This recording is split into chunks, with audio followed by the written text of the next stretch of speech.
انا كشاب ما عندي فلوس، تمام. هعمل شنو؟ ما عندي فلوس وعايز اشتري ملابس، وملابس تكون كويسه. همشي المكان بتاع المستعمل. طبعا لو عايز ماركه، عندك الماركات. اكتر ماركه معروفه هنا في الامارات بتبيع مستعمل و... ومعروفه كويسه، هي معروفه كراكيب. كراكيب المصري ببيع مستعمل واسعاره كويسه. لكن تعال هنا شوف، ب2 درهم تقدر تشتري، ب5 درهم تقدر تشتري. ليه ما ادفع انا 2 درهم 5 درهم؟ تعال اوريكم المحلات دي، ارخص محلات تبيع مستعمل في الامارات.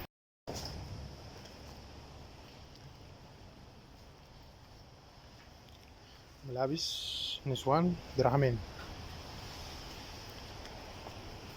8 دراهم.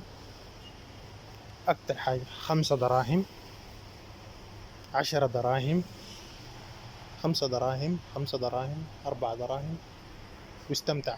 وملابس والله كواليتي وخامة وجودة، وحتى الجزم المستعملة يا جماعة. يعني المحل ده ما شاء الله ما خلى لكم حاجة. انت ما عندك قروش، تعال بدرهمين ب5 دراهم البس عبايات. انا شفت العبايات رخيصة جدا. طبعا العباية حوريكم السعر بتاع العباية، 35 درهم وتلاقي 25 درهم. والله عباية زي النجفة.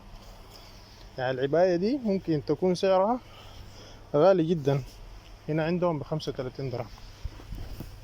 الناس دي الخطيرين خطيرين. اقل عباية في الامارات 45 درهم وانت طالع، 25 تلاقي، 15 عباية تلاقي. ملابس جميلة جدا، 20 24 درهم. والله يعني انت ما عندك قروش، تعال مستعمل. المستعمل ده يا جماعة انتوا ما عارفين قيمته، لكن الناس دي عارفة قيمته. يعني انت بتتكلم عن حاجات كويسة وماركات، مرات تلاقي. طيب اللي انا ادفع مبالغ كبيرة في حين انه انا اقدر اشتري نفس المنتج المستعمل ده ب10 دراهم، 15 درهم، و10 دراهم، واهو 3 دراهم. يلا منتظرين شنو؟ كل انواع الجزم خلاص. تاني ما في حاجة اسمها جديد، وما في حاجة اسمها قروش تدفع. عندك المستعمل يا معلم 3 دراهم و5 دراهم. ليش تمشي تشتري غالي؟ شوف، ده ما اظن مستعمل، ده جديد. لأن الداخلية دي، الملابس الداخلية دي ما تشتريها مستعمل، اشتري جديد بس. 10 دراهم، 8 دراهم، 5 دراهم، 8 دراهم. يعني تلاقي لك بنطلون ب8 دراهم. تمام، استمتعوا يا جماعة. قميص، بنطلون. شوفوا أشياء في قمة الروعة والجمال. الجزمة دي، الجزم دي، ما في حاجة تانية ناقصة. حتى الشنط، أحسن أنواع الشنط، أحسن أنواع الملابس دي ما عارف.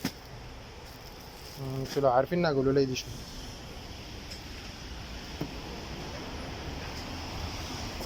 طبعا اسم المحل هنده يوكاي يوكاي، اوكاي يوكاي دي بالفلبيني يعني مستعمل. هم الفلبينيين بيفهموا معنى يوكاي يوكاي يعني مستعمل، عشان ما يغشوكم ساكت. يقول لكم دي ماركة. يوكاي يوكاي يعني مستعمل يا شباب.